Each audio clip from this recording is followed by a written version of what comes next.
Parang sinasabi ko dyan yung pinapabenta, yung binibenta. Simon may-ari nun eh. Kailangan doon patakbuhin sa isang linggo na isang beses eh. Yung big bike yun. Anong klaseng big bike? Parang motocross yata yung motocross. Yung ba? Hindi, anong brand? Motocross nga yata yung nakatakbo. Baka Rusi. Hindi, sa Caloocan niya binili. Eh, kung Caloocan, ano nga yun? Yung big bike. Bogs. Sabi ko nga, Bogs motor yun. Yung BOG. papalitan niya rin kasi pag Kaya Great CF Moto. hindi, Dalawa lang yun. nag-ano siya. Nahirapan siya kasi pag naglo-long ride kami dati. Mahirap daw kasi mabigat bagong traffic. Pagkabaliit ka tapos ano, yun ang Hindi mahirap. malaki din siya, karamdaman lang. Dapat scooter na lang binili ko eh. Para easy drive eh. Kung NK 400 yun, Yun, medyo matakaw sa gasolina kasi. Ganun. Ang ingay ko man din nun. Muffler niya lang yun. Originally yung Original yun. NK na yun, hindi naman maano yun. Pag napalitan lang nila ng muffler. Bumabanking siguro. Ikaw yung bumabanking ha. Plata ngayon. Marami yan. Pagka umulan, mawawala yung mga yan. Ahon tayo. Dito ka ba dumaan dati? Oo, dito. Isa lang ang daanan dito. Pagka yun ang tinumpok mo yung sumulong, ito lang talaga pupunta. Wala naman siya.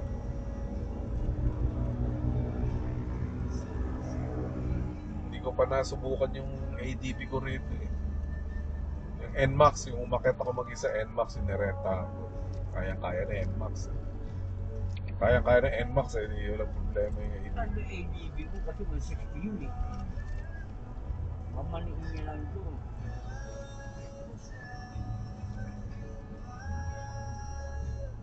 Hindi ko pa nga napabindisyonan. Nakapagkano ka na ng ceramic kung magkano? Hindi pa kasi malayo, yung nakita ko sa ano yun eh, bandang Valenzuela. Doon nga ito nagbalas din nakikita ko. Kaya ako punta, layo-layo. Traffic. Kami ng expressway, di ba? Kung walang Pero alam ko meron dito sa Pasig eh. Saka Taytay. Nagsisiraan sila dyan. basta maayos yung review siguro, pwede na rin.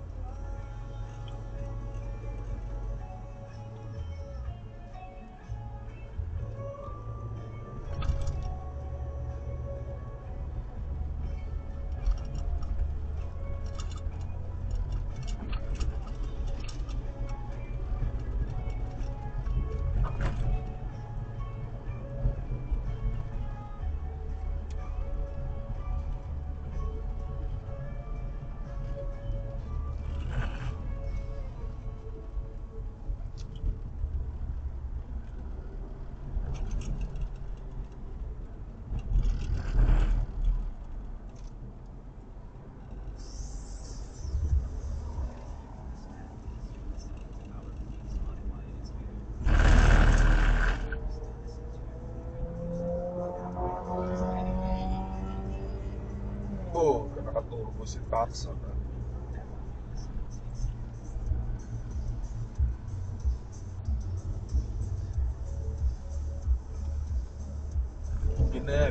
Binayahe ko to. Hindi ako lang mag-isa ng motor. Sandali ko lang. Hindi ko lang ma-diretso kasi may mimitin ako nung panangalian nun si Edgar. Kaya sa may nalagpasan na natin to. Kaya bandang gitna siguro. Pala ko nga saan pumunta ro sa Kiladan.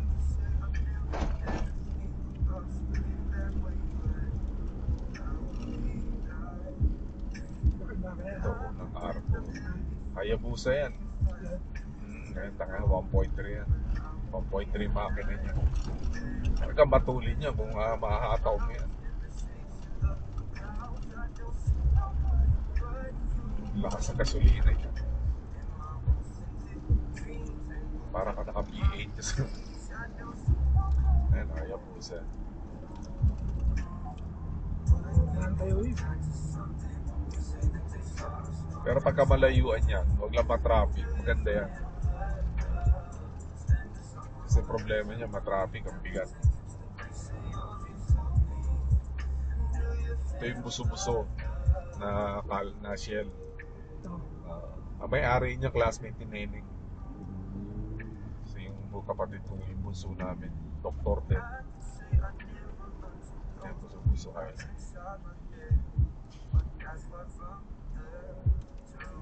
Meron sila diyang bahay. May sarili silang ano, pati cemetery. Para sa kanila. Siguro yung daan. Ewan ko sa plan. Sindero.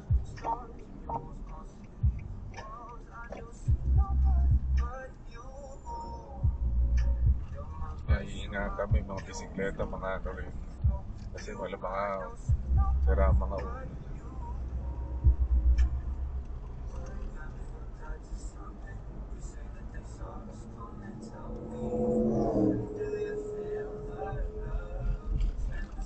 Ibang bike nila, bababa.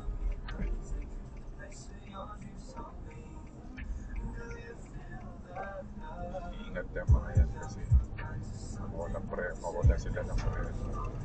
Wala na kayo sa pre.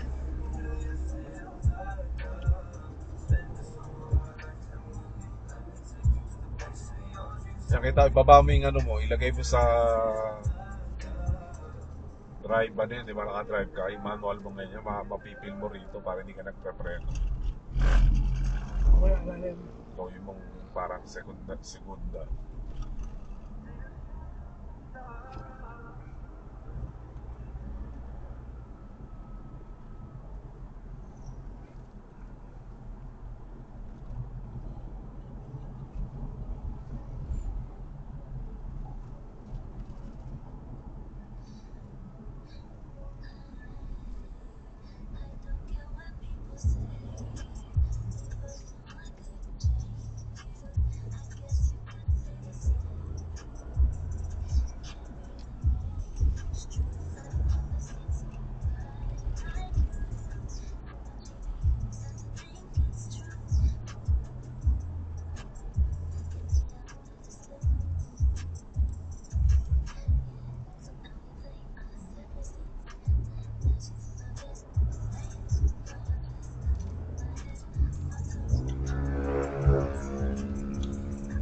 Nakasignal sa kanan, tapos kakaliwa.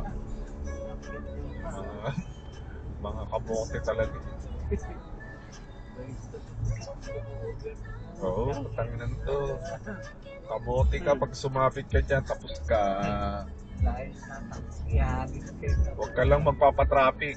Traffic ka, mapatukan mo kita.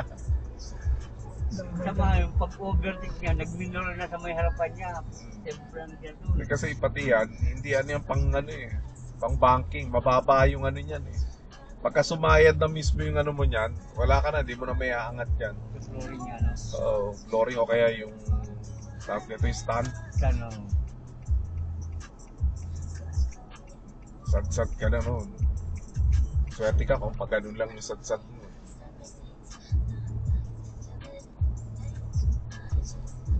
kaya talaga sa malalaking nagdaan. Sa manukag siya nagdaan.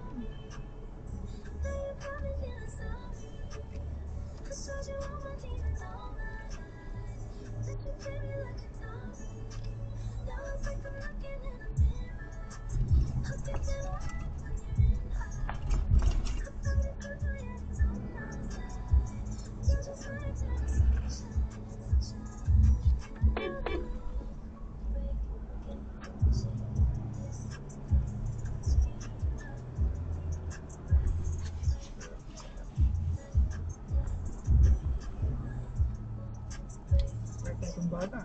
Bukas. Wala tayo. Tapos ganyan katawan. Tapos Sakto. pang bisikleta talaga. Sakto yung katawan. Parang lumilipad lang.